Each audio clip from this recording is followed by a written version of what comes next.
Hello, I'm doing a movie review, and the movie I want to review is Godzilla Raids Again. Now, Godzilla Raids Again came out in Japan in 1955, and this, of course, is the sequel to Ishiro Honda's 1954 masterpiece, Gojira, a.k.a. Godzilla. So, this was the first of many Godzilla sequels. Now, Honda didn't direct this one. This time the directing job went to Motoyoshi Oda. I'm not sure if I said that right, I probably butchered it. And I'm gonna be honest with you, I don't really care for this one. This is actually one of my least favorite Godzilla movies. Now, don't get me wrong, I do respect it because this was the first time you saw Godzilla going up against another monster, and that's a tradition that's continued on throughout the rest of the franchise. This is also the movie that introduced the character of Anguirus, or Anguirus, I'm not really sure how to properly pronounce his name, but he's shown up in many of the other Godzilla sequels, and I've always found him to be a pretty underrated kaiju. I find this one to be boring, to be quite honest. I don't really care about the human story in this one, whereas in the original Godzilla, you actually really cared about the human story. Here, the human characters really aren't that interesting. The monster fights in the movie are cool, but they're very few and far between. And I just find the movie to be bland. Now, there are moments in the movie where it does try to emulate the original a little bit, but in my opinion, it kind of fails at that. One of the movie's biggest failings is the fact that the dark tone of the original film is completely lost this time around. The original Godzilla actually had a sense of realism to it, even though we were dealing with a giant monster, but it treated the situation very realistically and very seriously. Like, the first Godzilla movie was really more of a drama film that just happened to feature a giant monster as the main conflict of the story. This movie tries to do that a little bit, but really it's just a B-movie.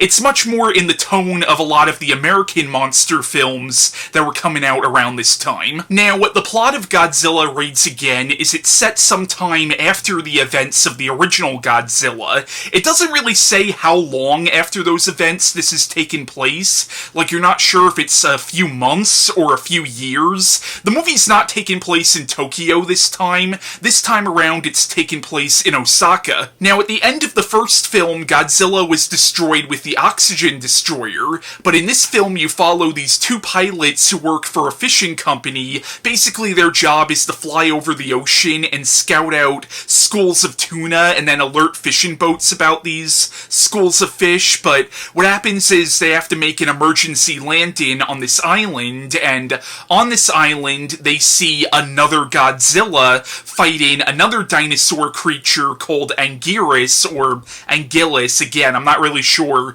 how to properly say the character's name. The two pilots manage to make it back to civilization, and they tell the authorities about this. Now everybody's shocked that there's another Godzilla, but to top that off, there's now this other monster they have to worry about. And that's the basic plotline of the movie. It follows the main characters and how their lives are being disrupted by the appearance of these two giant monsters, and it also follows the military's efforts in trying to stop these monsters. And again, an issue I have with the movie is the human drama just doesn't work this time around. I find the characters to be pretty bland and boring. I will say that Takashi Shimura does come back to reprise his role as Professor Yamane from the first movie, but it's only in one scene, and it really made me wish that he was in the rest of the movie. Like, personally, I think the movie should have focused on the characters who survived in the first movie, and now they're dealing with the fact that another Godzilla has shown up, along with this other monster. I think that would have been a far more compelling movie, where these characters are like, oh my god, we lost so much before, and now we're dealing with these other monsters again. Also, the effects are not as impressive as they were in the first one. Actually, Godzilla looks pretty freaking goofy in this. Also, I don't really care for the music in this movie. The music in the film was composed by Masaru Sato. I probably butchered that, and I don't know, the score in this film, it's just too sort of upbeat, especially compared to Akira Ifukube's really somber score from the first film. Now, this composer actually went on to score other Godzilla movies, and I actually do like his other Godzilla scores, but I don't know, this score I really don't care for. To be honest with you, some of the most effective scenes in this movie were the scenes without music, like when they're watching footage from the first movie and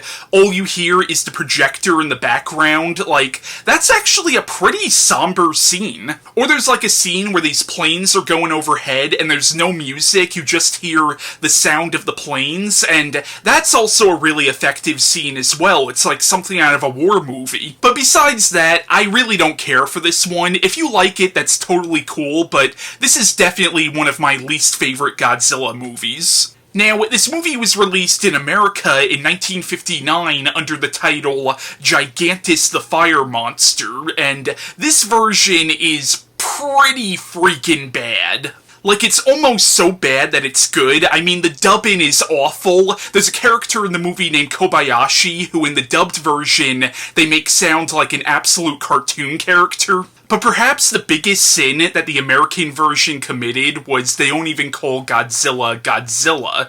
They call him Gigantis for some stupid reason. Apparently the producers didn't want the film to be a Godzilla film. They didn't want it to be associated at all with Godzilla King of the Monsters, which you gotta keep in mind at the time it came out, that's all Americans knew about. And also, there are certain points where Godzilla's roar is actually Anguirus' roar. It's really bad, but the American version does feature some voice acting from George Takei, who would later play Mr. Sulu in Star Trek. Now, while I don't recommend either version of this movie, I actually do highly recommend picking up the Classic Media DVD, which I'm pretty sure is not in print anymore, at least not that I'm aware of, but this DVD comes with a really good commentary track from Steve Rifle, which is informative, but also really, really funny, and honestly, whenever I watch this movie, I just watch it with the Steve Rifle audio commentary. Before I end this video, I just want to cut to a little short review that my friend Christian Feliciano did on this movie.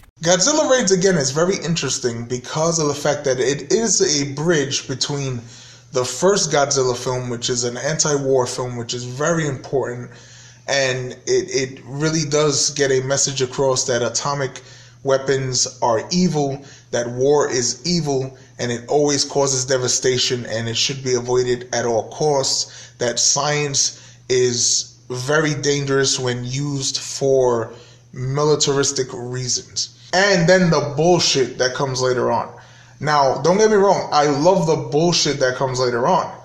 I'm just pointing out that Godzilla Raids Again really is that bridge between the two because of the fact that, yes, it tries to do what the first one does, and it does it very well, don't get me wrong. It does a really good job of being a metaphor for the effects of war, but at the same time, all of a sudden now we're getting into the mythology of Godzilla, the idea that these creatures have been around for forever, and that there's a rivalry between two giant creatures and now they're going to fight and beat the shit out of each other just for no reason.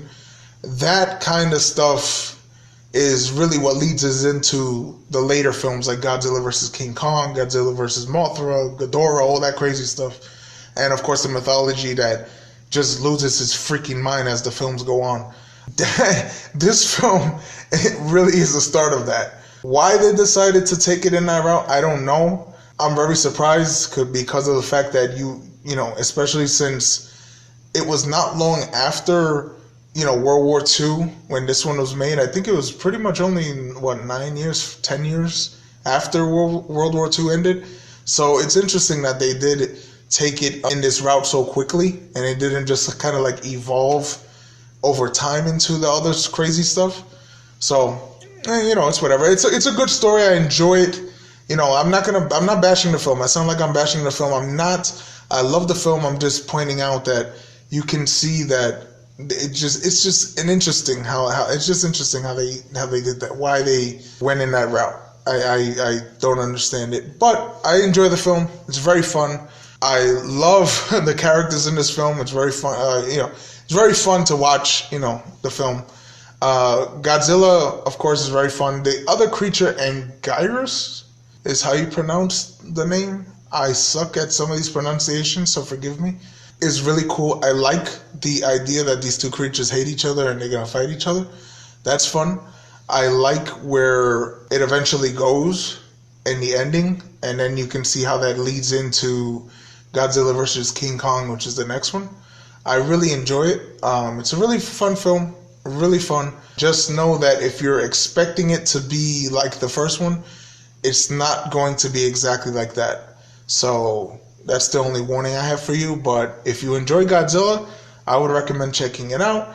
If you just want an important Godzilla film, then I would recommend you to check out the first one, because from here on out, yeah, it's going to get crazy. So yeah, thank you so much for listening, and yeah, bye-bye. But that was my review on Godzilla Raids Again, and bye.